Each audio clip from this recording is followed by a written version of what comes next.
College. Kailangan maganda ang sagot, kapani-paniwala, at nakakatawa, nakakatuwa. Yan, yun lang naman ang requirement ko dito sa ating palaro. Bilang mga feelers.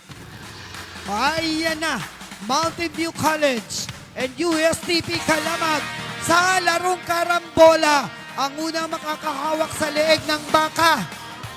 Sa kanila, ang baka, patutumbahin, tataliin. Tatalian, yun lang, ganun lang kasimple. No?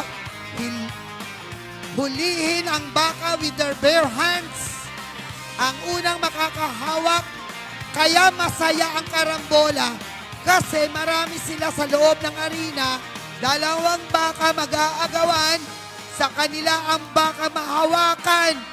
Minsan, nag-aagawan sa isang baka, ayun na, nahawakan na ng Kalamag. Napatumba na rin ang Mountain View College. Kasalukuyan pa rin hinahabol ang kanilang baka. Ayun. Pag-agawan nyo yan. Sa inyo na yung isa. Mukhang matatapos na po ang USTP Kalamag. Tinatalian na ang tatlong paa ng baka. They're almost done. They're almost done. And yes! Let's find out sa loob ng 10 seconds. Dapat hindi makatayo ang baka.